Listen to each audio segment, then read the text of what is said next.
This is the imperialism police versus Sam Seder. Let's judge him. Rogan spreads insane conspiracy theories about USAID. Doge victim USAID. Victim USAID? That's a weird framing, but okay. Let's see what he has to say.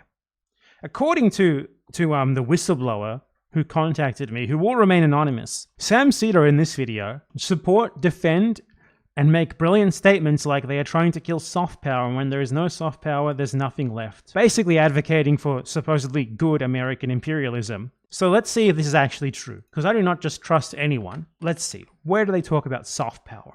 This is like there's no anti-war Republicans. They're isolationists, and who's always going to win? What's worse, American like being the world's worst fucking genocidal empire, or America just isolating itself? Which one do you think is worse? If you think it's the isolation, I think you're kind of an imperialist. The day are the military contractors and the defense industry. So there may be like a Rand Paul or a Mike Lee that thinks like, yeah, we should kill soft power. I don't care about kids in Africa getting AIDS. Let's cut it all, cut it all, cut it all, cut it all. You think that American soft power is about stopping kids in Africa from getting AIDS? Are you a child? Guarantee you, the military-industrial complex, the hard power, the contracts that are going to go to Elon Musk that he's developing jets with Boeing, that's going to go up. So it just makes it so that the United... That doesn't make sense. Are they isolationists, or do they want to invade every country in the world and make military contracts go up? Which is the answer here? The United States is just a brute military power, which we've already been on the road towards. They're going to... None of this is going away. Why do you think that those two things, for one, are incompatible? They're trying to form this narrative where the so-called good soft power that cures African children of AIDS is being replaced by like brute military power, as if this brute military power was not already there and already being utilized all the time by the US. Gaza. That's very much a US military operation. The US military is essentially surrounding Gaza, sending fucking intel to the Israeli military, which is their proxy, so that they can destroy it. Like this notion that like the Democrats were doing soft imperialism, or they were utilizing soft power, like curing Africans of AIDS. You guys do not understand anything. Like, you do not understand fucking anything, man. You just look at what's in front of your nose. You take everything at face value.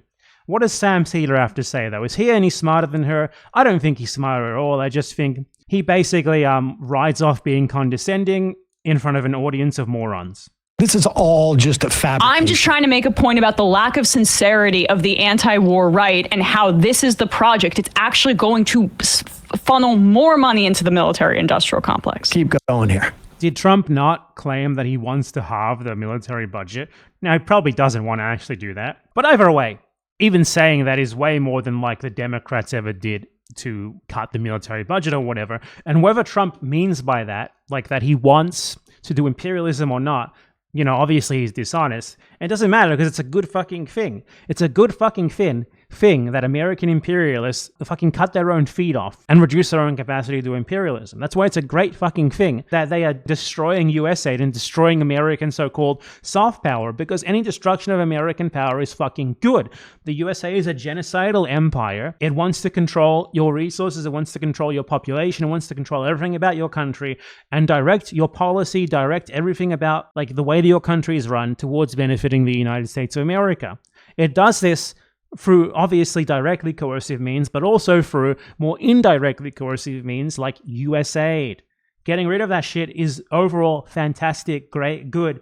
And it is embarrassing for Trump that he doesn't realize this, but lamenting that he doesn't realize this, like literally sitting there like, this is such a disappointment. This is so bad. That doesn't make any fucking sense unless you support imperialism in general.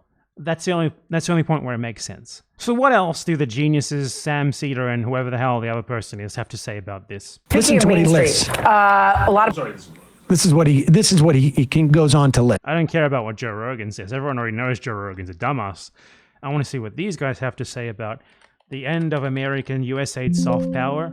Like one of the comments, the message taken here, soft power isn't a bad thing. Apparently spreading American imperial influence is not a bad thing. You know, as long as America takes control of your government by coercing them with USAID, that is apparently a good thing. Like, these people seem to think the only bad thing about the Iraq war was the war part and not the actual aims and goals part. The thing about USAID, which is just fascinating, like what they're trying to do here, they're trying to kill soft power by the United States. What when there's no soft power, what's left? Well, I got news for you. They're just going to come in and they're going to do the exact same damn thing. No, but my point though is that when there's no soft power, what's left? Like nothing, and that's good. That's precisely what we want. We want the American empire to withdraw, whether it is intentional or not. I don't care. I don't care if it's Trump and Elon Musk being bumblefuck morons and dismantling it by accident, or someone doing it more intentionally.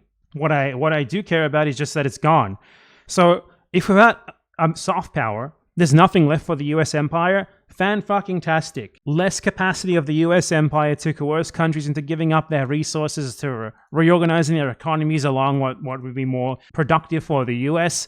Perfect. Great. Good. Thank you. Excellent. What exactly are you lamenting here? There's I don't even know that these people understand what it is that they are warning. It feels like it's just because Trump is doing it, they have to pretend they're against it. I mean, or maybe they are against it. I mean, they're probably just imperialists. I don't know why I said that. I mean, I don't think it's the main reason. I think like the Republican power. What the fuck this is like a random guy in a circle in the corner. Overwhelmingly is why USAID's getting attacked right now. But like, we can't be doing the soft power, the nakedness. Like, it's not going to be trusted anymore. I think, frankly, after Gaza, like, why should it be trusted? Why would it be trusted? It's fucking always been a lie. I think part of why this is so easy for these guys to turn their back on is, like Emma mentioned earlier, like the pretense of all this has been undercut significantly. Yep.